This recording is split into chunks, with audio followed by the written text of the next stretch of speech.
Mga kagri, magandang buhay oh. Sa inyo. Share ko lang sa inyo itong natuklasan ko ngayon oh. Kumakain din pala ng pusa ng ano.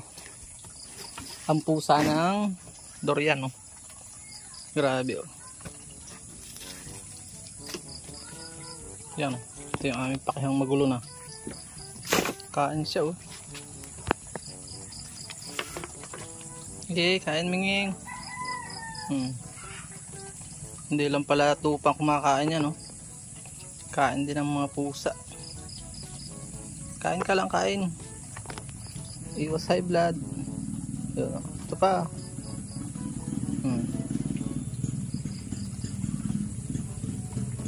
Alam din nila masustansya yan.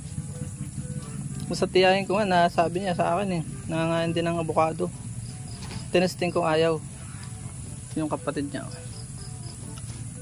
Nasira na itong aming pakihan. Madala ng bagyo. Madalang kaming umahon dito ano. Naahon lang kami pag magha-harvest ano. Takaw niya oh. Okay. Tanggalin natin ito para maganda-ganda ang view. Takaw ng durian. May na-discover tayo agang-aga. Nangangain pala ito ng durian. So yan, pakabusog kami ming. Kaya uwi na. Paalam na.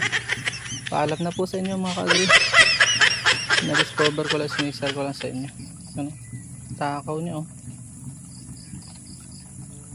Talagang para-paraan ng mga alaga pagka hanip.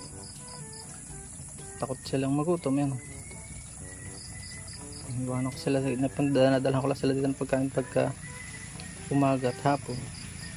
Alam mo na po.